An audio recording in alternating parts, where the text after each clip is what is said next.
no querer também completem essa obra. A NVI traduziu esse texto assim: agora completem a obra para que a forte disposição de realizá-la seja igualada em zelo, ou pelo zelo, em concluí-la. Eu quero mexer no assunto que eu acredito que tem prejudicado não só a vida natural, mas inclusive a vida espiritual de muita gente. E o tema da minha mensagem hoje é: pare de procrastinar. Pastor, o que é que significa procrastinar? Transferir para outro dia, deixar para depois, adiar, delongar, postergar. É deixar de fazer logo aquilo que poderia, ser concluído. Então a palavra de Deus está falando: vocês têm que terminar a obra começada. Que assim como houve boa vontade no querer, tem que completar a obra. Eu gostei dessa tradução da NVI. Que a forte disposição de realizá-la seja igualada pelo zelo em concluí-la. Uma das frases que eu mais me lembro de meu pai repetir em tom de advertência, crítica, cobrança, o que quer que seja, dentro de casa, era sobre o que ele chamava de obras inacabadas. Aquilo que a gente começa e não termina. Ou aquilo que a gente nem começa porque a gente sempre está adiando, sempre está deixando para depois. Eu era ainda um adolescente, eu li um livro do finado Miles Monroe a respeito do potencial. Eu lembro que eu fiquei chocado com uma frase na introdução, onde ele justificava o porquê ele escreveu o livro. Ele dizia algo mais ou menos assim: depois de 30 e tantos anos, eu não consigo talvez ser preciso em lembrar as palavras, mas ele falava algo mais ou menos assim: os maiores depósitos de riqueza do mundo não são as minas de diamante ou ouro da África, nem os poços de petróleo do Oriente Médio, nem os minérios da Amazônia. Ele dizia: na verdade, eles podem ser encontrados perto da sua casa. Eles estão nos cemitérios. São milhões de projetos que nunca foram realizados. São milhões de sonhos que nunca foram executados. E a história de muita gente, a história e o curso da humanidade poderia ter sido mudado se esses projetos tivessem sido colocados em execução. Talvez o maior desperdício que aconteça no mundo diz respeito ao potencial do que Deus nos deu para fazer e realizar, e que de alguma forma nós não fazemos, não apenas porque acordamos uma manhã dizendo: não quero fazer o que eu sonhei um dia, mas por causa dessa mania de não começar ou começar e não terminar. Então, usando a terminologia bíblica, terminem agora a obra começada, eu quero te trazer essa advertência e de alguma forma te encorajar para a forma como você vai lidar com o próximo ano. Nessa virada de ano, eu gostaria que você de fato pudesse considerar o que é que a palavra de Deus tem a dizer a respeito do assunto. Eu tomei um texto como ponto de partida, mas eu quero te apresentar aqui uma enxurrada de exemplos bíblicos relacionados ao assunto. E Romanos 15:4 diz que tudo quanto foi escrito, para nosso ensino foi escrito. Todo esse volume, acredite, eu não estou esgotando o que a gente poderia conversar, todo esse volume de exemplos bíblicos registrados estão lá, como diz 1 Coríntios capítulo 10, verso 11, para nosso exemplo, para nossa advertência. Então que a gente possa ouvir a palavra de Deus. Estava conversando com a família ontem sobre o assunto que iria pregar. Meu genro fez uma observação. Ele disse que o ditado "não deixe para amanhã o que você pode fazer pode fazer hoje", na versão procrastinadora seria mais ou menos: por que fazer hoje o que você pode deixar para amanhã? As pessoas têm literalmente invertido essa prática. Então eu quero chamar a atenção da sua parte para algumas situações registradas na Bíblia onde houve procrastinação. A primeira delas que me chama a atenção está em Gênesis, no capítulo 19. Eu quero ler dos versos 12 a 16. Eu vou passar rápido, eu vou ler rápido os textos. Não vou esperar você abri-los. Se você quiser, pode ir tomando nota, porque a gente tem que derramar esse volume de informação e conteúdo em menos tempo. O texto diz assim: então os homens aqui são os anjos enviados para destruir Sodoma e Gomorra. Então os homens disseram a Ló, sobrinho de Abraão: você tem aqui mais alguém dos seus, genro, filhos, filhas, todos quantos você tem na cidade, faça-os sair daqui, pois vamos destruir esse lugar. Porque o seu clamor tem aumentado, chegando até a presença do Senhor, e o Senhor nos enviou a destruí-lo. Então Ló saiu e foi falar com os seus genros, os que estavam para casar com as suas filhas. Ele disse: levantem-se, saiam desse lugar, porque o Senhor vai destruir a cidade. Mas eles pensaram que Ló estava brincando. Para pensar que Ló estava brincando, tinha trollagem desde os tempos antigos. O texto continua e diz assim: ao amanhecer os anjos apressaram Ló, dizendo: levante-se, pegue a sua mulher e as suas 2 filhas que aqui se encontram, saia daqui, para que você não morra quando a cidade for castigada. Como, porém, ele se demorasse, aqueles homens o pegaram pela mão, a ele, a sua mulher e as 2 filhas, sendo-lhe o Senhor misericordioso, e o tiraram e o puseram fora da cidade. Gente, como alguém que é visitado por anjo recebe a notícia: isso tudo vai ser destruído, some daqui, chispa, desapareça, precisa ficar sendo pressionado, cobrado e no final arrastado para fora da cidade, pela misericórdia de Deus. O que leva alguém a agir dessa forma? Nós não estamos falando de um camarada que atrasou se preparando para um casamento, para algo assim. É simplesmente a hora de alguém gritar: salve-se quem puder, e você simplesmente corresponder a um comissionamento divino. Mas de alguma forma existe no ser humano uma inclinação e uma capacidade a protelar até mesmo em coisas urgentes e de extrema importância, né? O que é que será que levou Ló a demorar?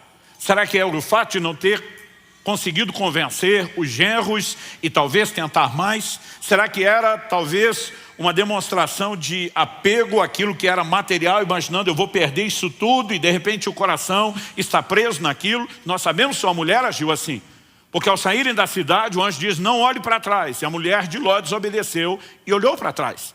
Mas embora a Bíblia não seja clara sobre o motivo dessa relutância em salvar a própria vida, é evidente que o camarada está sendo lento a ponto de ser cobrado, apressado e depois arrastado para fora pelos anjos de Deus. O que o leva, né, o levou a agir assim, o que leva as pessoas a agir assim. Eu quero te dar um outro exemplo bíblico. Êxodo capítulo 4, de 24 a 26, fala de um momento onde Moisés, para quem o Senhor apareceu na sarça e o envia de volta ao Egito com a missão de libertar o seu povo de Israel. Agora ele pega a família, ele está na viagem para o Egito, para executar uma missão que recebeu de Deus. E olha o que esse texto diz: estando Moisés no caminho, numa estalagem, o Senhor o encontrou e quis matá-lo. Então Zípora pegou uma pedra afiada, cortou o prepúcio de seu filho e com ele tocou os pés de Moisés e disse: sem dúvida, você é para mim um marido de sangue. Assim o Senhor o deixou. Ela disse: marido de sangue, por causa da circuncisão. Gente, nós sabemos que Deus não é bipolar. Os capítulos 3 e 4 de Êxodo mostram Deus convencendo Moisés a corresponder ao seu chamado. Deus o envia ao Egito porque quer usá-lo. Agora, no meio do caminho, Deus aparece na estalagem para matá-lo. Então, será que Deus não estava decidido sobre o que queria? Evidente que Deus sabia muito bem o que queria. Mas a partir do momento em que Moisés se dispõe e diz: eu atendo o seu chamado e vou, Deus diz: bonitão, se você vai fazer a minha obra, é do meu jeito e não do seu. Havia uma aliança firmada com Abraão, o primeiro patriarca, de que todo macho na família tinha que ser circuncidado. Essa aliança vem sendo guardada e obedecida por gerações, por séculos, e por algum motivo, nós vemos que Moisés não circuncidou seu filho. Eu vou te dizer o que esse texto me faz pensar. O motivo é que ele se casou com uma mulher gentia. Não era parte da cultura daquele povo circuncidar o filho.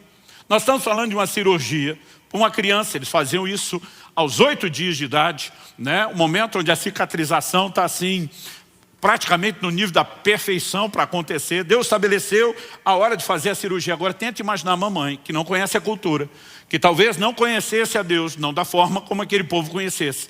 Descobrir que agora o marido com quem ela casou quer mutilar o filho, numa cirurgia sem anestesia, sem asepsia, sem analgésico, sem anti-inflamatório nem antibiótico. Eu imagino que aquela mulher enlouqueceu. Ela deve ter se colocado entre o filho e Moisés e falado alguma coisa do gênero: só por cima do meu cadáver. E o Moisés, talvez, para não criar uma situação dentro de casa, diz: tá bom. E ele simplesmente vai deixando e deixando. E agora, quando Deus aparece e vem para cima dele, a mulher entende. O texto não é claro sobre o que Deus está falando com ele, mas a mulher entende, corre circuncidar, mas ainda assim joga na cara de Moisés: você é um marido sanguinário, você me obrigou a fazer isso. Eu percebo muita gente protelando e procrastinando decisões importantes, porque simplesmente não conseguem unir a família em torno de um projeto, de entender a importância de algumas coisas, e elas não percebem o que elas realmente estão fazendo. Talvez Moisés pensou, estou evitando um conflito e criando um com Deus. Não tem nada de sábio nem de inteligente nisso. Daqui a pouco eu falo sobre a questão da circuncisão. Segundo Crônicas, capítulo 24, de 4 a 6. A Bíblia fala da restauração do templo nos dias do rei Joás. E o texto diz assim, depois disso, Joás decidiu restaurar a casa do Senhor. Reuniu os sacerdotes e os levitas e lhes disse, vão pelas cidades de Judá e levantem de todo Israel dinheiro para que todos os anos sejam feitos reparos no templo de seu Deus e façam isso depressa.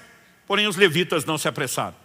Então o rei mandou chamar o sumo sacerdote Joiada e lhe perguntou, por que você não exigiu que os levitas trouxessem de Judá e de Jerusalém o imposto que Moisés, servo do Senhor, pôs sobre a congregação de Israel para tendo o testemunho? O que leva a Joiada, os demais sacerdotes e todos os levitas a não obedecer um comando tão claro do rei? Para não apenas executar uma tarefa, mas o rei diz, e façam depressa. Mas a Bíblia diz, nenhum deles se apressou. Eu fico me perguntando, o que é que passou pela cabeça dessa tribo sacerdotal? Será que o pensamento foi, quem decide as coisas do ministério somos nós e não ele? Será que eles simplesmente estavam no lugar de uma incapacidade de perceber que quando eles mesmos é que deveriam ensinar a lei de Moisés, o rei está cobrando que o que Moisés determinou na lei por direção de Deus seja feito? Eu não sei exatamente o que foi, mas de alguma forma a procrastinação está ali, né? E o rei precisa interferir para que o projeto seja executado. Quando chegamos no Novo Testamento, eu não vou me estender muito nesses exemplos, eu quero apresentar mais alguns que são desculpas que foram dadas a Jesus. Lucas capítulo 9, de 59 a 62, diz assim, a outro Jesus disse, siga-me. Mas ele respondeu, Senhor, deixe-me primeiro sepultar meu pai. Mas Jesus insistiu, deixe que os mortos sepultem os seus mortos. Você, porém, vá e anuncie o reino de Deus. Outro lhe disse, Senhor, quero segui-lo. Mas permita que antes disso eu me despeça das pessoas da minha casa. Mas Jesus lhe respondeu, ninguém que põe a mão no arado e olha para trás é apto para o reino de Deus.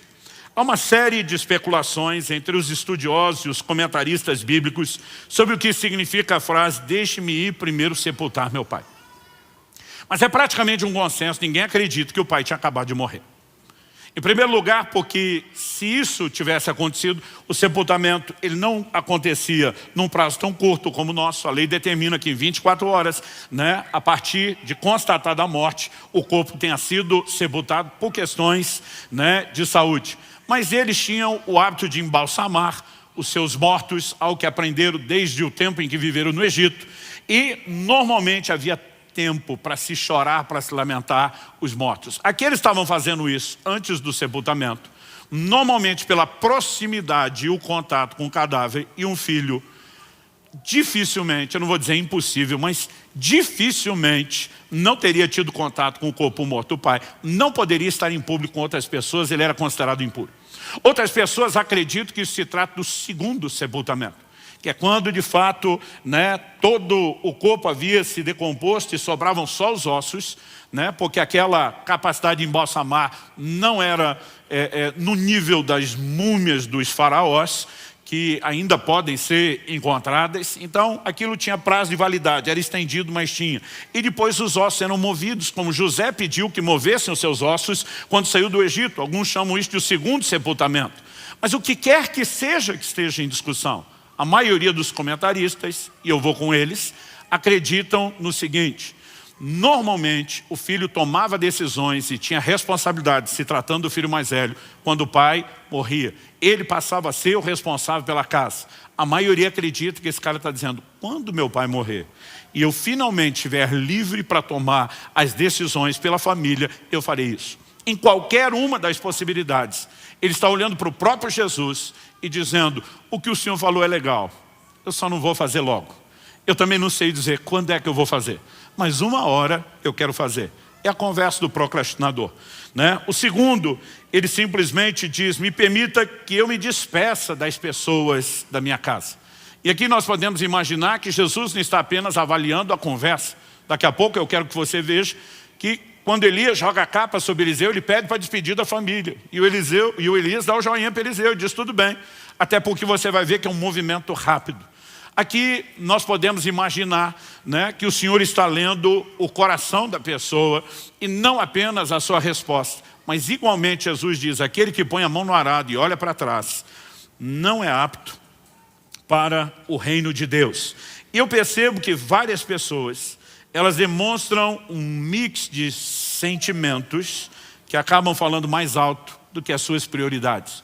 O que eu sinto sobre a casa, o que eu sinto sobre a família, o que eu sinto sobre os meus projetos, e mesmo diante de um chamado direto, da boca do próprio Senhor Jesus, elas têm dificuldade de estabelecer e definir as suas prioridades. O contraste desses exemplos bíblicos de gente procrastinando são textos, eu quero dividir isso em dois grupos, situações onde a Bíblia registra que não houve procrastinação. Nesse grupo que não procrastinou, eu quero dividir os exemplos em dois, subdividir em dois grupos. Os que agiram imediatamente e aqueles que refletiram antes de agir, mas também não demoraram para agir. Os que agiram imediatamente. Em Gênesis, no capítulo 17, no verso 23, a Bíblia nos mostra que depois que Deus falou com Abraão, institui a aliança da circuncisão por meio de uma revelação clara. O texto de Gênesis 17, 23, naquele mesmo dia, tipo, ele nem deixou para depois. Naquele mesmo dia, Abraão tomou seu filho Ismael e todos os escravos nascidos em sua casa e todos os que ele tinha comprado com seu dinheiro, todos os do sexo masculino que havia em sua casa, e circuncidou a carne do prepúcio de cada um, como Deus lhe havia ordenado. Então a atitude de Abraão é mais ou menos, Deus falou, está falado, bora cumprir, bora executar. A mesma atitude é demonstrada em Gênesis 22, quando Deus fala com Abraão e diz, eu quero que você me ofereça seu filho, seu único filho, o filho a quem você ama. Né? Eu brinco que parece que Deus está dificultando. Se falar só o filho já era difícil, agora diz seu filho, seu único filho, o filho que você ama. E eu quero que você me ofereça em sacrifício. Gênesis 22, 3 diz, na manhã seguinte, Abraão levantou-se de madrugada. Então, ele simplesmente espera o momento que está próximo do amanhecer, mas antes mesmo da luz sair, ele se levanta e diz, vamos fazer o que Deus executou. Porque se Deus falou, está falado. Em 1 Reis, no capítulo 19, de 19 a 21, nós temos o chamado de Eliseu, que eu mencionei agora há pouco. O texto sagrado diz, Elias saiu dali e encontrou Eliseu, filho de Safate, que estava lavrando com 12 juntas de bois adiante dele. Ele estava com a 12ª junta. Elias passou por ele, lançou o seu manto sobre ele. Então Eliseu deixou os bois, correu atrás de Elias e disse, deixa-me beijar o meu pai e minha mãe, então eu seguirei. Elias respondeu, vai e volte, pois você já sabe o que fiz com você. Eliseu voltou para trás, pegou a junta de bois e os sacrificou. E com os equipamentos dos bois, cozinhou a carne, deu ao povo, eles comeram, então se levantou, seguiu Elias e o servia. Ele despede da família, ele despede das pessoas à volta, ele simplesmente sacrifica o instrumento de trabalho, ele não termina o que ele estava fazendo o arado, e ele imediatamente se dispõe para cumprir o seu chamado. É o que nós lemos em Marcos, no capítulo 1, no verso 18, o chamado dos irmãos Pedro e André. Quando Jesus simplesmente passa por eles e os chama, a Bíblia registra, Marcos 1, 18, eles deixaram imediatamente as redes e o seguiram. Algo curioso que você vai perceber é que Deus nunca chamou ninguém para fazer coisa nenhuma que estivesse desocupado. Nunca, você não vai achar um exemplo bíblico. Todo mundo que Deus chamou estava trabalhando. Porque se no trabalho, no que é natural, com certeza vai fazer corpo mole para aquilo que é espiritual. E sabe, muitas vezes nós separamos demais as coisas. Nós espiritualizamos demais. A gente acha que procrastinar na vida natural não tem nada a ver com a forma de vivemos a vida espiritual. Mas a verdade é que nós refletimos na vida espiritual os valores e as práticas que nós temos naquilo que é natural. E o Senhor está atrás não só de gente que trabalha, mas de gente que consiga dizer, eu vou te atender e eu vou fazer logo aquilo que o Senhor está mandando, aquilo que o Senhor está determinando. Em Atos 16, 10, nós temos a resposta de Paulo. A Bíblia diz que à noite ele tem uma visão de um jovem da Macedônia que aparece a ele e diz, passa a Macedônia e ajuda-nos. E Atos 16, 10 registra, assim que Paulo teve a visão, imediatamente procuramos partir para aquele destino. Respostas instantâneas, imediatas, sem nenhuma enrolação, sem nenhuma procrastinação. Pastor, mas teve gente que não agiu assim tão depressa. Tem pelo menos 2 exemplos que merecem a minha e a sua atenção. São aqueles que refletiram antes de agir. Mas mesmo nesse grupo você não vê uma demora na reflexão e nem vê uma demora no pós-reflexão, que diz respeito à ação.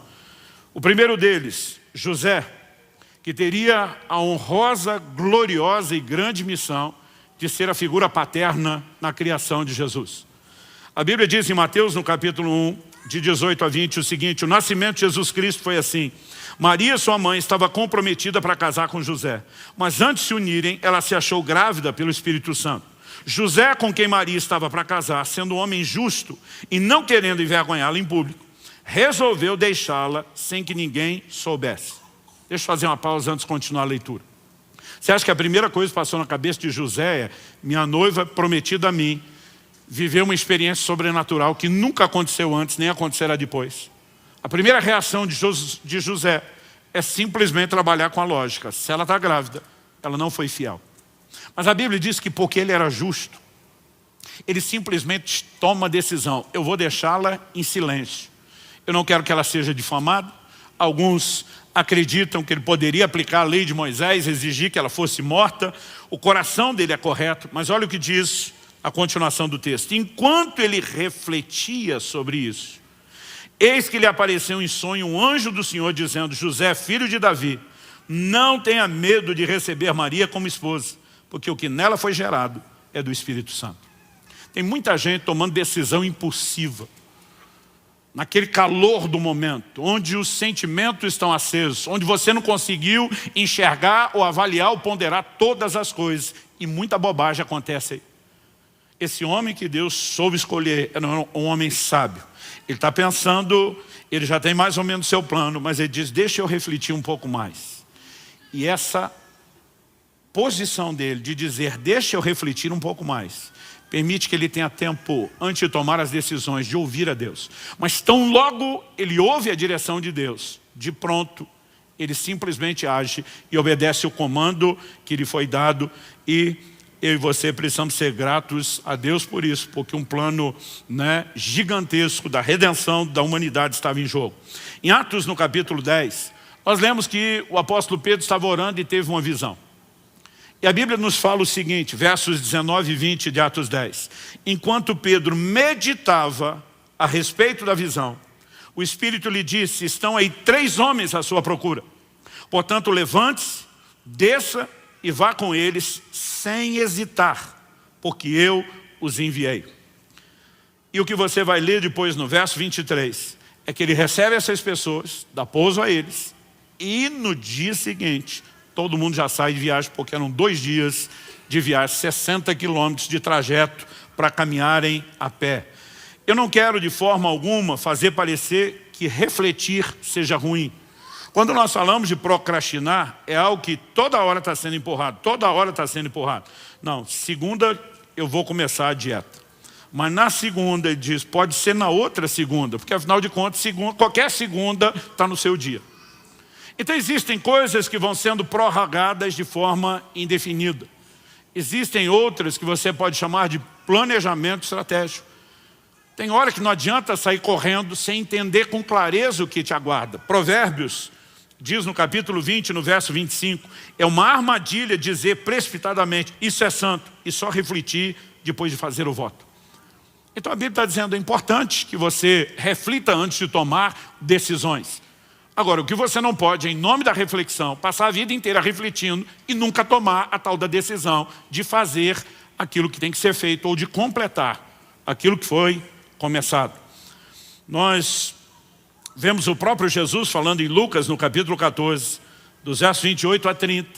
Ele não queria ensinar sobre planejamento, mas ele dá o exemplo que todo mundo entende. Ele diz, qual de vocês é o homem que na hora de construir uma torre não senta primeiro para calcular quanto custa, para ver se pode terminar. Ou seja, não sai correndo construir, planeje. Quanto recurso eu preciso, quanto tempo eu preciso.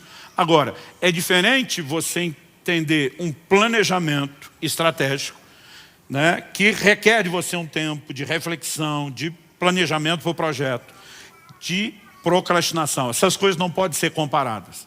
A procrastinação é aquele cara que ele está sempre refazendo o projeto, sempre refazendo, mas nunca faz nada, só faz o projeto. A execução não acontece. Qual a diferença entre esses dois subgrupos que eu chamei, essa subdivisão de dois grupos dos que executaram? A diferença é uma só. O primeiro grupo que agiu imediatamente já tinha uma palavra de Deus, já sabia o que tinha que fazer. E se Deus falou, você não tem mais nada para pensar. Então assim, eu não preciso parar para pensar diante de qualquer decisão, qualquer que seja. Vou fazer um negócio, tenho que ser honesto, eu não preciso pensar nisso. Deus já disse para não ser. Deus já disse para não roubar. Deus já disse para não negociar, né, de forma ilícita. Não tem mais nada para ser pensado. Em todas aquelas áreas onde Deus já falou com clareza, a gente não tem nem o que pensar. Agora, há situações onde talvez Deus te disse o que fazer, mas ainda não revelou o como e o quando. E aí toda a ponderação e reflexão é muito bem-vinda. No livro de Eclesiastes nós lemos que o sábio entende o tempo e o modo. Porque às vezes não é só saber o que fazer, é entender o como, é entender o quando, e daqui a pouco eu volto a falar da importância dessa reflexão. Mas a diferença é que um grupo age imediatamente, porque já sabe o que Deus falou, o outro reflete até ouvir Deus falar, mas a partir do momento que Deus fala, eles agem. Ou seja, a diferença é o tempo onde cada um ouviu a Deus. Mas tanto o primeiro como o segundo grupo. O primeiro não precisou de reflexão, porque Deus já falou de cara. O segundo precisou de reflexão, mas tanto um como o outro, imediatamente após Deus falar, eles se posicionaram e agiram. Qual é o elemento comum nesses exemplos? Em primeiro lugar, nós vimos situações onde houve procrastinação. Em segundo lugar, nós vimos as situações, alguns exemplos bíblicos, onde não houve a procrastinação e dividimos o grupo no que agiu. O primeiro grupo que agiu rapidamente e o outro que refletiu para executar depois. Mas o que é que nós temos em comum em todos os exemplos? Dos que procrastinaram e dos que não. E dos que não, seja os que agiram depressa e os que refletiram. O que é que nós temos em comum nessas três situações que foram avaliadas? Eu não sei você, mas eu gosto muito de estudar a palavra de Deus procurando padrões. Aquilo que se repete. E nós temos um padrão aqui. E o ponto em comum é a voz de Deus. Quando você olha para o primeiro grupo de gente que procrastinou, o que você tem pode ser resumido dessa forma. Gente que não deu ouvidos à voz de Deus. Ló, em relação à direção dada por meio dos anjos, está relutando. O que significa a palavra anjo? Mensageiro. São enviados da parte de Deus. Vieram com uma mensagem de Deus, com uma missão de Deus. Mas Ló está demorando em corresponder com aquilo que Deus, por meio dos anjos, falou. Moisés, quando falamos a respeito da circuncisão e de por que a coisa ficou do jeito que ficou naquela estalagem, porque ele simplesmente não está obedecendo uma determinação divina que não era apenas dos seus dias. Quando Deus aparece para ele na sarça, ele aparecendo, eu sou o Deus de Abraão, de Isaac e Jacó. Ou seja, o que eu vou fazer está relacionado à aliança que eu fiz com as primeiras gerações dos patriarcas. E Deus já tinha ordenado que todo mundo tinha que circuncidar. Por que é que a ira de Deus se acende contra Moisés? Porque ele não está obedecendo o que Deus falou. Quando nós olhamos para o sacerdote Joiada e os levitas que não obedeceram a ordem do rei Joás, eles não estavam desobedecendo apenas uma ordem real, uma lei civil, um decreto estabelecido pelo próprio rei. O rei estava dando uma ordem fundamentado no que a lei de Moisés, a Bíblia que eles tinham, dizia. E eles simplesmente não estão dando atenção e valor ao que Deus falou. Por outro lado, quando falamos dos que não procrastinaram, mesmo olhando aquela subdivisão em dois grupos, os que agiram imediatamente deram ouvidos à voz de Deus. Abraão com a circuncisão ou com o sacrifício de Isaac. Ele simplesmente disse, sim senhor, é para já, é para ontem. Pedro e André, diante do chamado, imediatamente larga as redes e diz, bora, vamos cair para dentro. O Senhor está nos chamando, nós vamos atender. Paulo, quando tem a visão do jovem, né, dizendo, passa a Macedônia, entendendo que aquilo é uma revelação de Deus, ele simplesmente se posiciona e diz, Deus falou, está falado, vamos cumprir. E mesmo os dois exemplos que demos, dos que refletiram antes de agir, eles refletiram até ouvir Deus. Então José está refletindo sobre o assunto, até que o Senhor fale com ele por meio de uma revelação. Pedro está refletindo sobre o que significa a visão, porque até então ele não entendeu nem a visão. Não dá nem para dizer que Pedro não quer agir. Ele precisa saber o que fazer. Mas tão logo o Espírito Santo fala, 2 homens, 3 homens estão aí à porta. Vá com eles sem hesitar, nada duvidando. O Pedro simplesmente sai e vai obedecer aquilo que Deus fez. Ou seja, o ponto em comum é, o que Deus disse está sendo ouvido, o que Deus falou está sendo executado. Então, basicamente, eu diria que a forma como nós nos relacionamos com a voz de Deus é determinante no assunto da procrastinação ou de nos livrarmos dela nas nossas vidas. E eu quero, obviamente, que você possa fazer essa distinção que eu já fiz antes, de procrastinação e espera. O que é espera? Né? É aquilo que envolve projetos de longo prazo, que não vai ser executado imediatamente, ou talvez você tenha que dar o primeiro passo, mas haja etapas. Mas quando eu olho para a palavra de Deus, eu percebo o tempo todo um chamado para que eu e você possamos desenvolver uma forte mentalidade de execução de projetos e tarefas. Olha o que a Bíblia diz em Gênesis, no capítulo 2, no verso 2, falando sobre Deus na criação. E havendo Deus terminado no 7º dia a sua obra que tinha feito, descansou nesse dia de toda a obra que tinha feito. Deus começa.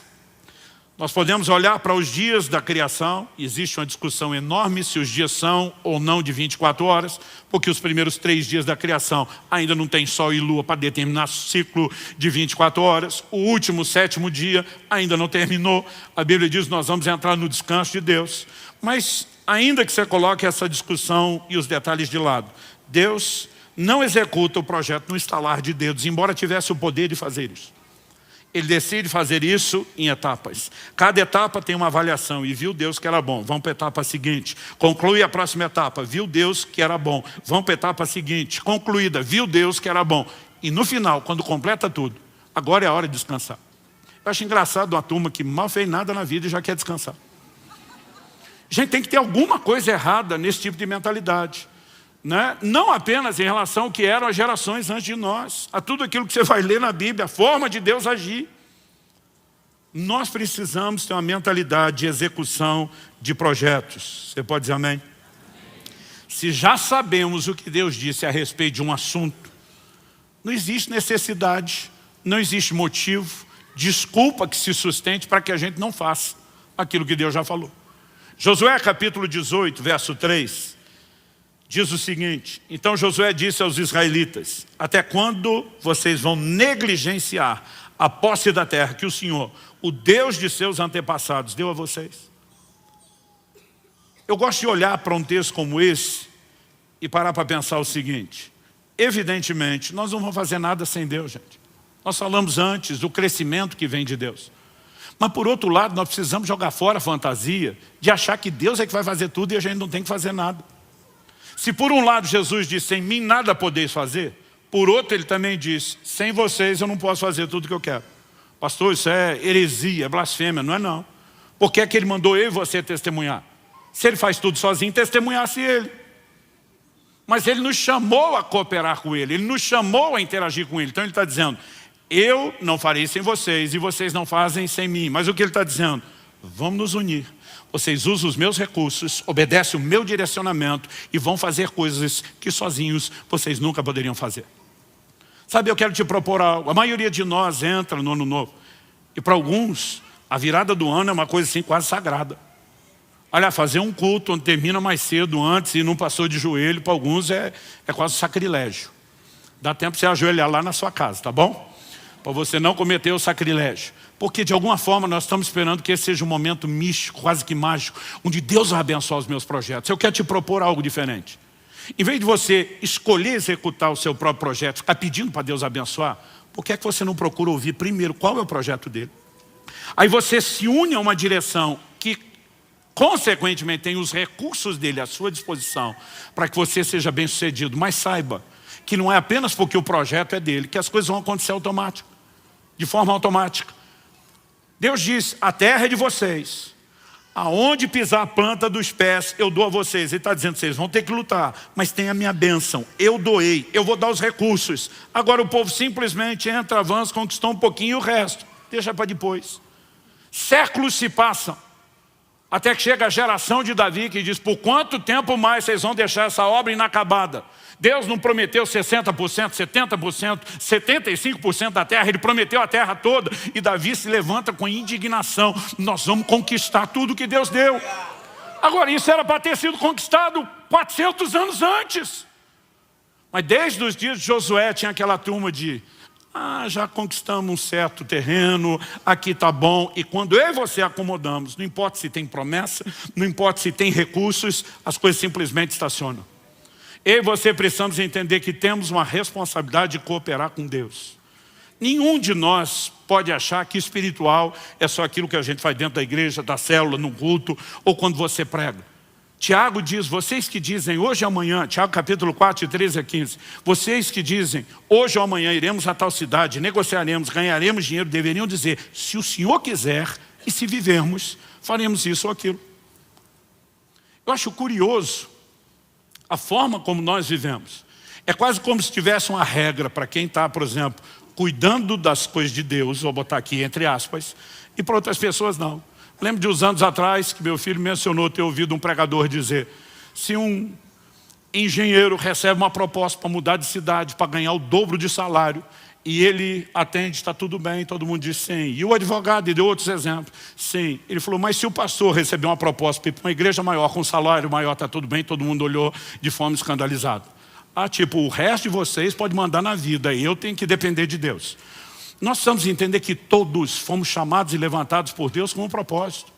Ninguém deve tomar decisões que não envolvam Deus.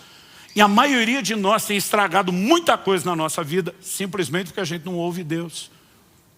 Pastor, como é que nós podemos ouvir Deus? Tem duas coisas muito simples e básicas. A direção primária de Deus se dá por meio da sua palavra, da Escritura. Todas as demais serão julgadas por meio dela. O Salmo 119, 105 diz, lâmpada para os meus pés é a tua palavra, luz para o meu caminho. Então, tudo aquilo que Deus falou na Escritura já ilumina o meu e o seu caminho. Nós temos que andar na palavra de Deus. Agora, há áreas onde a palavra de Deus não vai cobrir com clareza aquele terreno que nós vamos chamar de personalizado. Por exemplo, Jesus mandou pregar o Evangelho para toda criatura, para todas as nações, fazer discípulos de todas as nações. Significa que cada um de nós tem que ir a todas as nações? Não. Essa é uma ordem genérica dada a todo o corpo. Agora, onde cada um de nós deve ir, a palavra de Deus não diz. Aí eu e você precisamos entender a importância de um relacionamento com o Espírito Santo. Romanos capítulo 8, verso 14 diz que os que são guiados pelo Espírito de Deus são filhos de Deus. Moisés procrastinou porque não obedeceu uma ordem que já era clara. Por outro lado, nós vemos gente que diante de uma ordem clara correspondeu imediatamente. A questão é como eu e você lidamos com a voz de Deus. Eu percebo que a maioria de nós não está levando isso tão a sério. A gente tem que fazer uma campanha gigantesca para tentar fazer os crentes ler a Bíblia um ano. Gente, isso é o mínimo do mínimo do mínimo. E ainda assim dá um trabalho, porque a maioria não lê a Bíblia. Porque de alguma forma, alguns simplesmente estão olhando e pensando, não, eu não tenho que saber todo esse credo doutrinário. Não, é muito mais do que isso. Você precisa entender que sua vida agora é guiada e regida pelos princípios e valores que Deus estabeleceu. Como é que você toma as decisões de uma vida inteira para tentar aprender o que tinha que ter decidido só quando chega no final da vida? Então, se nós entendermos que relacionar com a voz de Deus é crucial e que começa primariamente pela palavra, isso tem que ocupar um lugar especial na minha e na sua vida. Eu li uma matéria, uma reportagem há uns anos atrás, que dizia, entra ano, sai ano, mas uma das coisas que ainda continua encabeçando as listas de resoluções do ano novo é sair do vermelho e emagrecer. Eu não quero que você tire isso da sua lista. São coisas importantes, mas eu sugiro que você coloque uma coisa em primeiro lugar, ouvir a Deus. Gastar tempo com a palavra de Deus, ler, meditar, estudar a palavra de Deus. Deus diz para Josué, se você tomar o cuidado de não apenas meditar, mas confessar a palavra, praticar, andar nela, você vai ser bem sucedido em todas as coisas. Sabe, esse negócio de que tem que estudar a Bíblia só quem prega, é muito equivocado.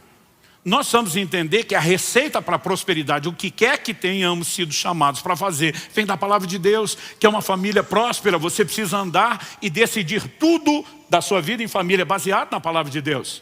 Que é um negócio, uma profissão ou o cumprimento do seu propósito próspero. Porque prosperar é cumprir o propósito. A gente precisa parar nesses dias de comparação, de ficar olhando para o outro, medindo força, querendo ser mais do que o outro. Eu não tenho que ser o que o outro é. Eu tenho que ser o que Deus me chamou para ser. E você também.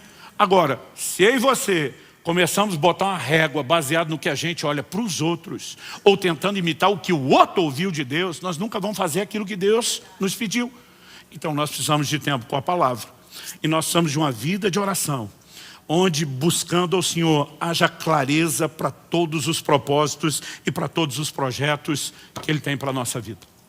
Porque se a voz de Deus for clara, eu e você vamos poder nos posicionar e agir em cima disso. Repito, agir imediatamente não significa fazer tudo de uma vez. Algumas coisas que nós somos chamados, que eu vou repetir, são projetos de longo prazo.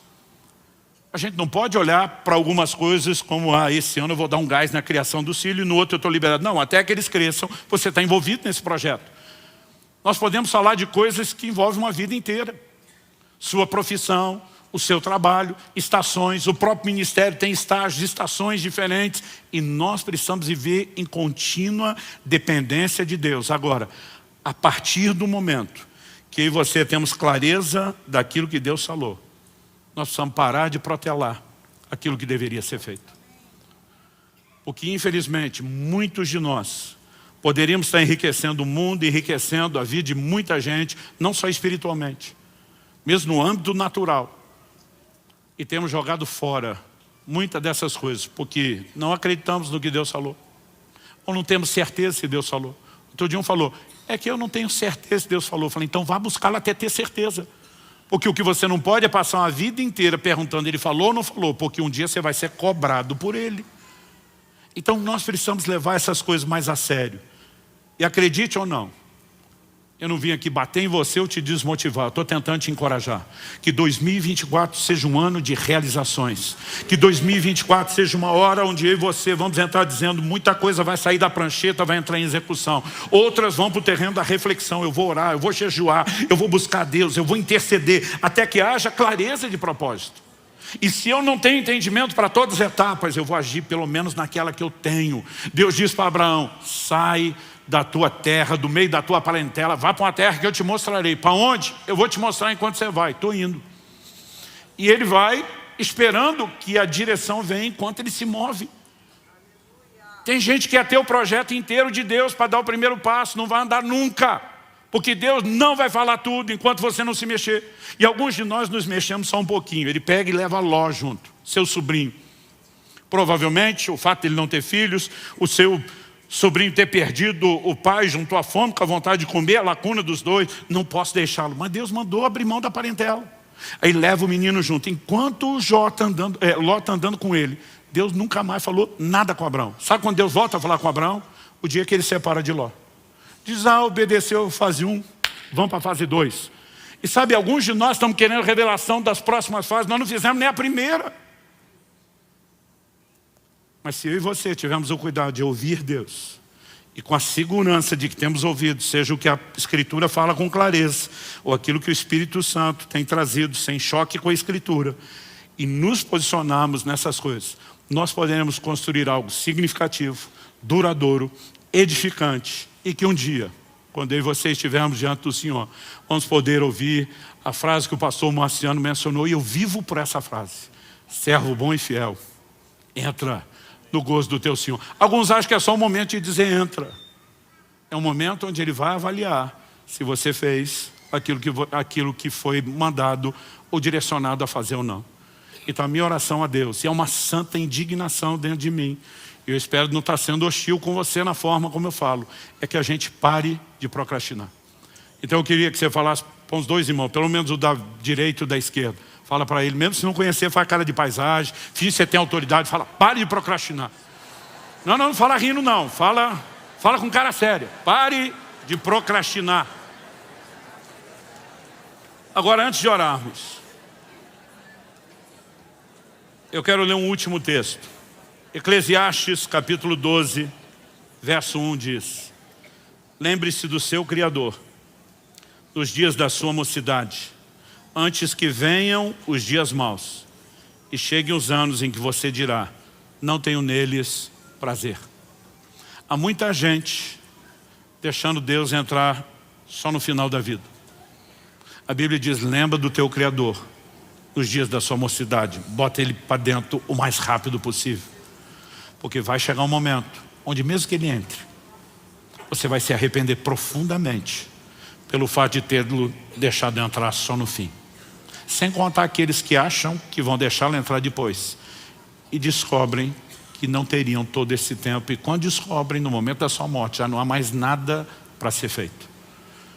Eu não quero apenas falar sobre a execução dos seus projetos e terminar sem mexer no que é primordial. Se você está aqui hoje, não importa se você está aqui a primeira vez num culto, numa igreja evangélica, né, ou se já tem frequentado aqui ou outras igrejas, você que nos acompanha na transmissão, se você ainda não entregou sua vida a Jesus, meu apelo, número 1, pare de protelar a decisão mais importante da sua vida. É a sua eternidade que está em jogo. E honestamente, meu querido, não é Jesus que precisa de você, é você que precisa dele. Não é ele que está implorando por você. Se você não trouxê-lo para a sua vida, não fizer dele o seu Senhor e Salvador, quem perde é você. E acredite, é uma perdição eterna, irreversível. Então eu termino dizendo: comece pelo primordial. Deus precisa entrar na minha vida. Talvez você precise tomar a decisão de entregar sua vida a Cristo ou de se reconciliar com Ele. Nós estamos felizes que, como foi dito, né, tantas pessoas, entrando na casa dos milhares, entregaram a vida a Jesus esse ano aqui.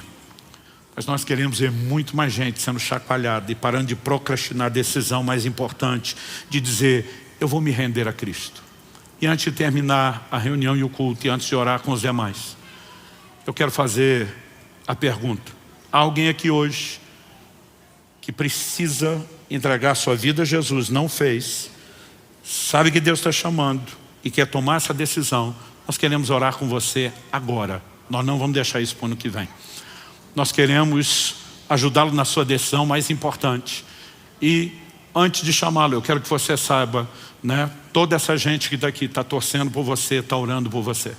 Ninguém está julgando você, pelo contrário, a gente faz festa, porque Jesus disse que a festa nos céus, quando o pecador se arrepende, a gente faz festa aqui também.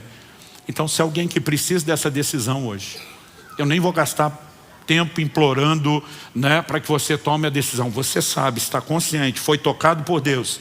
A Bíblia diz: se hoje ouvides a sua voz, não endureça o coração. Interessante que Deus trata a salvação sempre hoje, nunca é para amanhã. Não tem procrastinação para isso. Hoje é o dia aceitável, hoje é o tempo da salvação. Se hoje ouvides a sua voz.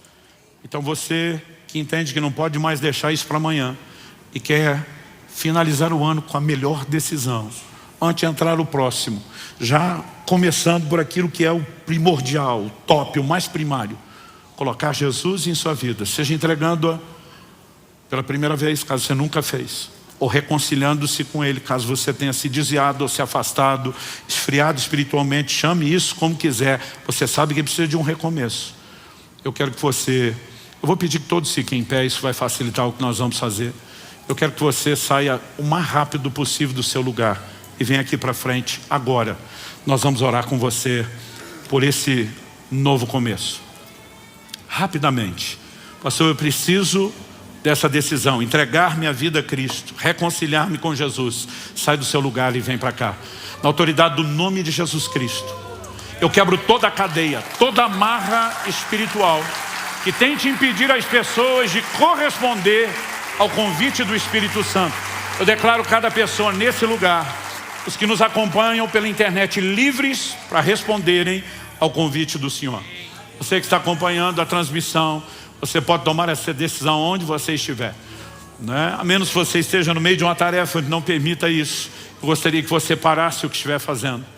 Se possível, você, como eles, pudesse ficar de pé, ainda que não esteja necessariamente na frente de outros, e fazer essa oração juntamente conosco.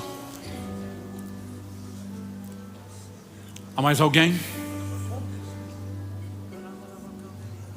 Eu quero pedir a cada um de vocês que veio à frente que faça uma oração comigo. Vou pedir que vocês repitam essa oração em voz alta, assim como você que nos acompanha pela transmissão. Jesus falou sobre confessá-lo diante dos homens. Confessar é verbalizar, é reconhecer um fato. Então diga comigo: Senhor Jesus, eu reconheço a minha condição de pecador e que só o Senhor é o único Salvador. Reconheço também que a sua morte e ressurreição foram a providência de Deus para a minha salvação. E hoje eu me arrependo dos meus pecados e pela fé eu me aproprio da minha justificação. Eu declaro que hoje é um novo dia, é o início de um novo tempo, e que a partir de hoje serei um discípulo de Jesus. E você, Jesus, será o meu Senhor. Eu invoco o seu nome e toda a salvação que há nesse nome. E eu declaro que a partir de hoje sou totalmente teu. Eu falo isso em teu nome, Jesus. Amém. Amém. Você pode dar ao Senhor um forte aplauso pela decisão dele.